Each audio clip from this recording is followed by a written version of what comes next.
Roblox is a very unique game, and one of the key aspects of its uniqueness is its community dynamic. Being a 100% online game, it needs players to be able to talk to each other and form groups of friends whose members log in every day to hang out. Otherwise, things would get pretty lonely. Thousands of these communities, big and small, exist on Roblox, each with their own allies, enemies, roles, goals, and so much more. Therefore, it can be said that Roblox is nothing more than a universe of sorts for all of these communities to reside in. And just like with any other universe, it can be shaped by its inhabitants. Every decision that every Roblox player makes leaves a mark on the game somehow. From the moment you even decide to create an account, you have the potential to change the history of Roblox forever. The first brick you ever place could lead to the start of a new game trend. The first script you ever create could lead to tens of thousands of dollars in revenue from a professional scripting career. Or you could end up like this. At the end of the day though, is there really a way to classify exactly how big of an impact a user has made on Roblox? Can the respectability of one user as opposed to that of another really be compared? Can you truly quantify the worth of a Robloxian? Well, according to former Roblox intern Clockwork, you absolutely can.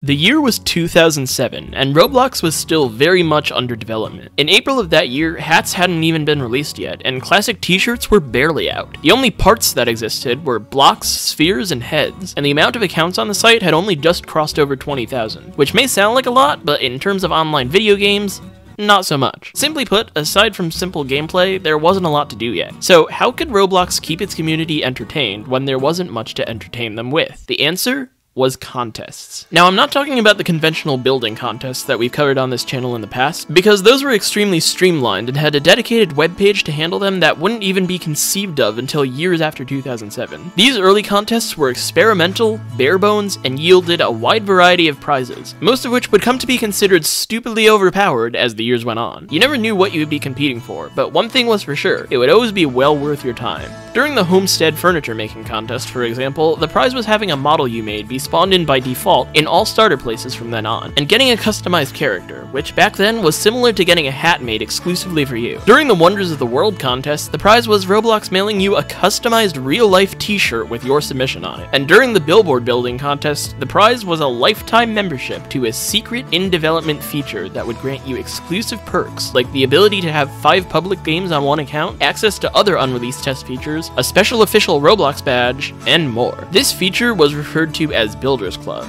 and 12 years later, in October of 2019, it would evolve into a little program known as Roblox Premium, for which, fun fact, those lifetime subscriptions are still in effect today. Over the months following that initial contest, more contests were conducted, and permanent Builders Club memberships were listed as a prize for all of them. For several months, Builders Club was slowly handed out to a few different players at a time, as a reward for doing anything from making billboards for Roblox's classic Crossroads game, to making a fully functioning domino chain. But it was never given out en masse. Opportunities to test Builders Club were still few and far between. That is, until June 15th, 2007, when Roblox introduced the Builders Club Formula Contest. In his blog post describing this contest, John Shedletsky, the creative director of Roblox, told the community that he and his staff had been working on a brand new feature for the past week, and that they needed 10 to 30 new members of Builders Club to test it out. This was a big deal, because even 10 handouts of Builders Club would be more than the amount that had already been handed out to contest winners combined. But funnily enough, most of the members of this new testing pool that Roblox needed wouldn't receive their Builders Club membership for winning this contest. You see, this contest wasn't actually a way to pick out testers at all. It was a way to determine how the testers would be picked out. Shedletsky wanted a formula that could use the statistics of any given Roblox account, like place visits, amount of friends, or even amount of characters in its username, to compute a score for that account that could eventually be used to determine whether or not that account should receive Builders Club. It needed to not be too much work to implement, while at the same time being complex and comprehensive. The idea needed to be entertaining to read, and bonus points could be earned for having your idea become popular. Basically, whoever could sell the community on their idea the best would win. And yes, that did include Shedletsky himself. Now, being able to help determine the future of Roblox wasn't the only prize at stake here. The winner of this contest was also promised a Builders Club subscription for themselves and 1,000 Robux. For context, the wealthiest user on the platform during that time was worth just 3,000 Robux. Imagine being gifted 1/3 of Stickmaster Luke's current limited value. Yeah, it was nothing to sneeze at. Plus, unlike the other contests, there was no set end date. It would go on until the executives found an idea they liked. And so, with that, hundreds of math nerds across the world took to their calculators to craft the ultimate Builders Club formula.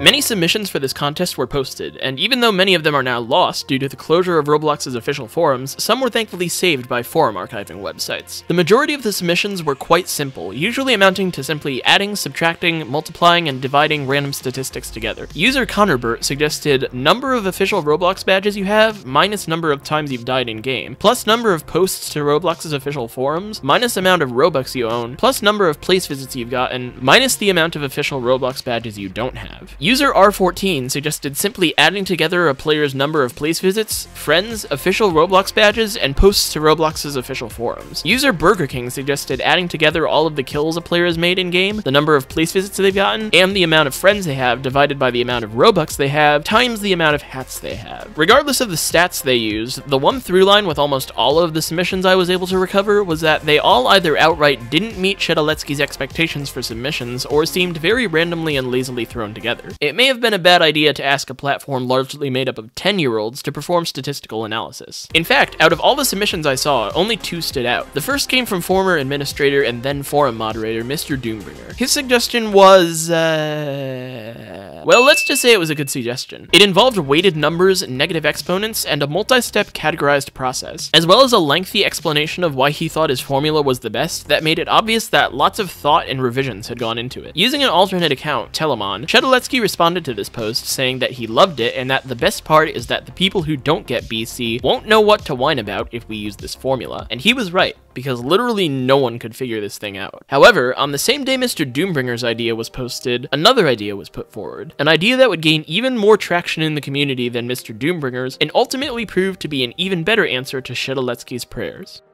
I think pics should be based off kills, friends, badges, profile views, age, forums posted, time joined, and precise accuracy on who you— Just kidding. It was actually a complex formula thought up by former 2D artist and prominent game developer Mike D, who not only presented an explanation of his formula, but also gave some extra notes, an example of his own score, and a form for others to fill out and have him give them their own score. That particular aspect of his post was a big hit with the public, and it resulted in over 3 pages of replies supporting his idea. Combined with its complexity, fairness, and ease of use, this was enough for Mike D to be declared the winner on June 18th, 2007. Incidentally, that player with the 3,000 Robux net worth that I mentioned earlier was Mike D, and now that I've spent so much time looking at old contests, I'm starting to realize where he got all that money from. 11 days later, a new blog post was made announcing the new feature. It turned out to be the selling and creation of user-made t-shirts, which, thanks to Mike D's formula, 20 new users now had access to. When simplified, the formula looked like this, and when certain player statistics were plugged into it, it would spit out a number between 0 and 100. To select testers for this new feature, Roblox gathered the necessary statistics for each player, plugged them into this formula, and ranked each player by their score, and the top 20 highest ranked players were selected. Because Builders Club's most prominent feature back then was its access to having more than one place open at a time, building prowess meant a lot to this formula, and so the amount of place visits a player had turned out to make up a whopping 60% of the final score. Months played made up 12%, amount of friends made up 12%, ratio of in-game kills to deaths made up 8%, and amount of Robux owned made up 8%. This formula was very obviously geared towards figuring out how good a candidate a player would be for Builders Club and nothing else, but it wouldn't be long before players would realize that with just a bit of modification, it could be something much, much more.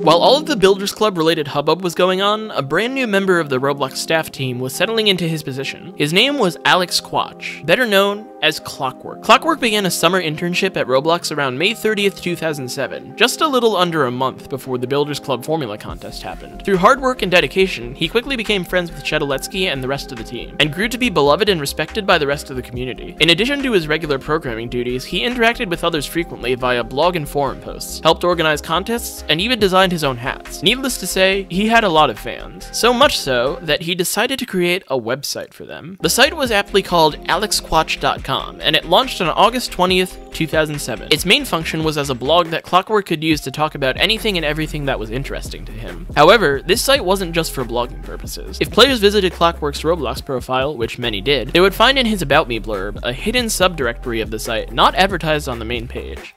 alexquach.com/Roblox. and if players chose to visit this subdirectory, they would discover his newest project, Robloxhq. Upon launch, Robloxhq did not have a lot. It was essentially a hub where users could download the world files for several of Clockwork's places. However, that would change a week after the website's initial launch, when Clockwork added several new features. They included a list of the top places on Roblox at the time, a page for conducting polls, a message board called a shout box, and the level calculator. The level calculator was a way for users to see how likely they would have been to be selected for Builders Club. Again, Mike D's formula was very complicated, especially for younger kids, and many users at the time wanted to know what their Builders Club score would be, but couldn't figure out how to use the formula. And since Mike D had unfortunately stopped responding to requests for him to compute users' scores due to fears that he wasn't allowed to now that he'd won, those users were out of luck. Clockwork's level calculator solved that problem by simply asking users for their stats, computing their score using JavaScript, and showing them the result. This was so much easier than plugging stats into the equation itself and solving it manually, and it quickly became one of the main selling features of Robloxhq, and indeed, AlexQuatch.com as a whole. As the months went on, Clockwork began adding more and more features to his website. Eventually, in June of 2008, he managed to get his hands on the domain Robloxhq.com, and AlexQuatch.com was abandoned, with everything but the non-Roblox related blog moving over to that domain. At that point, he began frequently promoting his website on the official Roblox forums, and also went so far as to open a place with a giant pixel art of the site's logo as the thumbnail to attract new users. This, coupled with Clockwork's popularity, was enough to attract thousands of new users to the site. As the site grew, it became quite common for users to add the score they received from the calculator to their About Me blurb on their Roblox profile. It was more than a number, it was an indicator of how good a Robloxian you were. It showed how much of an impact you had in the community. People love to flex this just as they would at Dominus today. If you spend a lot of time looking at the profiles of older users, you'll most likely still find a few proclaiming their latest Clockwork's calculator level, and maybe a few people lying about it. As the years went on, and both Roblox and Robloxhq grew, Clockwork's calculator eventually needed to build upon Mike D's formula to make it relevant, replacing certain deprecated or unusable statistics with new ones, and editing percentages to make the formula more representative of what truly mattered the most to the community. But did it succeed? Let's find out.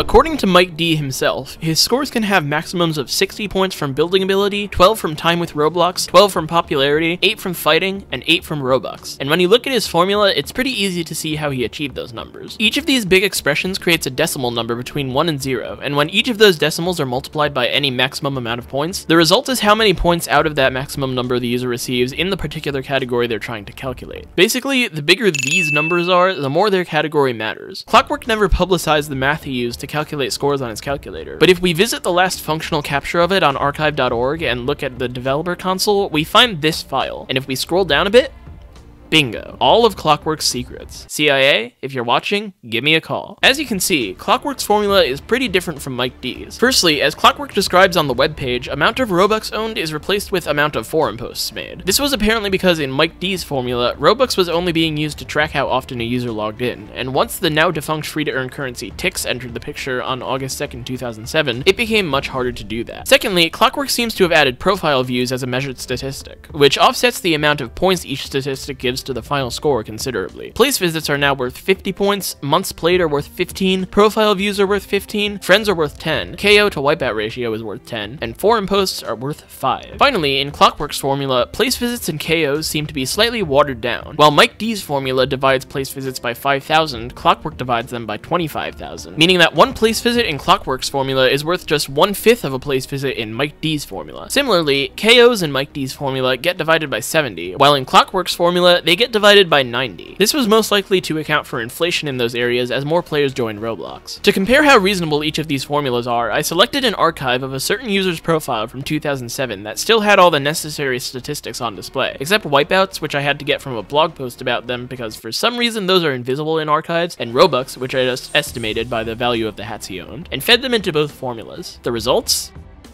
Anticlimactic. Because our friend Poker God had a relatively low number of place visits, he was sort of doomed from the start by both formulas because that's the most important stat in both of them. Mike D's formula gave him a 43, and Clockwork's gave him a 40. Because this archive is from 2007, it makes sense that his stats wouldn't be as impressive for Clockwork's formula as they would be for Mike D's. But I've gotta say, I'm pretty impressed that the scores were so similar. Inflation didn't affect his score nearly as much as I thought it would, which tells us that the alterations Clockwork made to his formula were in fact successful in keeping the intended results of of Mike D's formula relevant. And that made me curious. Is Clockwork's formula still relevant today? Can it still accurately measure the worth of a Robloxian just like it did 10 years ago? Could it in fact measure my own worth? No. No, it cannot. But to tell you why, I need to continue the story of Robloxhq.com.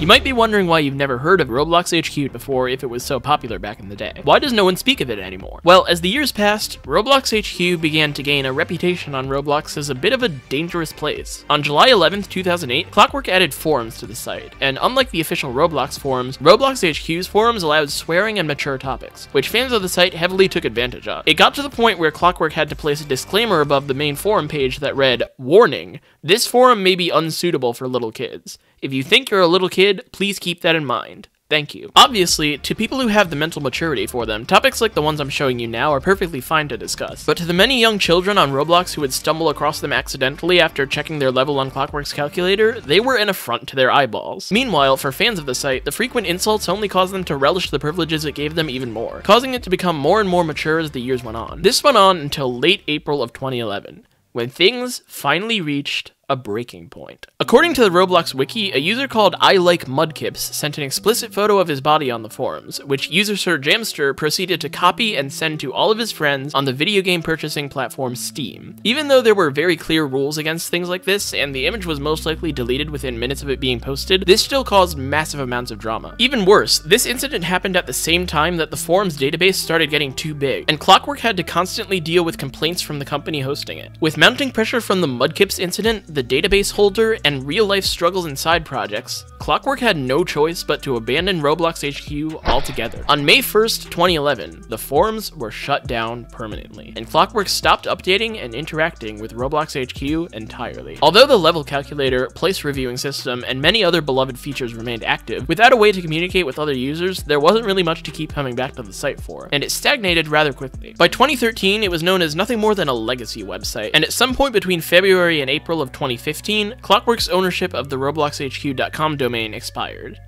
And with that, the site was gone for good. Nowadays, if you type Robloxhq.com into your browser, it redirects you to a random scam website. I visited it 3 times with my antivirus on, and I got a different shady looking page each time, so I assume the domain has been scooped up by some sort of large network of scammers. For your own safety, please do not try to visit this website. Anyway, because Clockwork abandoned Robloxhq in 2011, the level calculator has not been updated since 2011. As a result, it relies on several statistics which Roblox stopped keeping track of years ago. Profile views were phased out in summer of 2013, KOs and wipeouts were removed on July 8th, 2015 due to outdatedness and frequent spamming, and forum posts were removed on December 11th, 2017 due to the closing of Roblox's official forums. I could try estimating what those statistics would probably be like for me right now if they still existed, but it just wouldn't be the same and probably would be wrong as well. I could also try to make my own modernized version of Clockwork's formula, but I don't know nearly enough about Roblox profile statistics to be able to determine how to weight them to match up with the original. Fortunately, however, there are some people out there who do. You see, in its heyday, Clockwork's calculator was immensely popular. So popular, in fact, that it ended up inspiring several recreations and improvements of it that can be found across Roblox and the internet as a whole. I didn't think these would be any sort of help, because although there are a lot of them, they all seem to unfortunately also have not been updated since 2011. All of them use the same deprecated features that Clockwork's calculator used, just weighted in different ways. There was one that I thought looked promising, a website called Robloxranks.com, which was originally created by a 15-year-old programmer by the name of Uvinu in 2012. This site used an advanced formula and multiple bots to find millions of Roblox profiles, give them a score based on several statistics, and rank them on a leaderboard based on that score. Unfortunately, I couldn't find any files in its most recent archive.org snapshot that contained this formula, and the actual website is long gone. I thought about asking Uvinu himself about it in a private message, but it would appear that either his account has been hacked or something in his personal life went very wrong. So all of the imitation websites were essentially useless, but what about the in-game recreations? Well, I didn't exactly have a lot of faith in those, because as I could already tell from their names and descriptions, they were mostly just DUI-based carbon copies of the original thing, still using the original deprecated features. Ingenious for their time, but not very useful anymore. And then, I saw it. Pyrishium's level calculator. This place was literally the last relevant search on the Discover page, and despite being made in 2010, it only has 77 visits. So by the time I got around to playing it, I was honestly thinking I would have to scrap this part of the video entirely. I thought it would just be another carbon copy of Clockwork's original calculator. I could not have been more wrong. How many years have you been on Roblox? How many pages of hats do you have? How many friends do you have? How many Roblox official badges do you have? How many followers do you have? How many place visits do you have? Yep, it turned out that this calculator was last updated in September of 2021, and you'd better believe it's based on the most up-to-date statistics you could ask for nowadays. Even better, place visits is literally the last entry on the list, meaning that whatever formula this thing uses doesn't treat building ability as the only thing that matters. But wait, that doesn't necessarily mean it's fair. Let's see what it thinks of that random profile archive we used earlier. Whoa. So, at last, I plugged all of my own statistics into this updated calculator. Roughly 6 years on Roblox, a combined 28 pages of non-gear accessories, 169 friends, nice, 5 official Roblox badges, 607 followers, and 9,221 place visits. Puts me at level 70. According to Mike D himself, scores of 80 to 90 are considered extremely high, but anything over 50 is still very respectable. So, I guess you could say, I'm a cool guy now. So, for now, that's the story of Clockwork's calculator and level calculators as a whole on Roblox. As you just saw, they are by no means just a memory yet. Pyrishium's level calculator is still very much open to the public and usable, so I encourage you to go check it out because it deserves so much more than just 80 visits. So I guess the only question left to answer is, now that we know that a level calculator still exists today, even if it was popularized again, would it be good? Would it leave a positive impact on Roblox? And I'd say yeah. Ranking systems in general encourage competition, and competition breeds innovation. Take a look at the speedrunning community, for example. A massive community of hundreds of thousands of people built on the singular goal of achieving the #1 quickest time in the world for a task within a particular video game. People spend months and even years grinding certain games just to be able to take that #1 spot, even if it's for only a few weeks. And when you practice something for that long, no matter what happens, you're bound to get better at it. On Roblox, a level-based ranking system such as the one featured in Pyrishium's level calculator would give people the motivation to improve nearly every statistic on their Roblox profile. In doing so, players might come up with new ways to build games quickly, find new ways to grow a Roblox group, or even create new and better scripting methods. It really depends on how they want to grow. But regardless, ranked competition would be a foolproof way to create motivation and fuel that sense of community that Roblox is based around. With that in mind, I don't think it's crazy to imagine a future where the idea of Clockwork's calculator comes back into the limelight in some form once again. We'll just have to wait and see. That's about it. I've been Lord Nitrous, and I'll see you all next time. Bye!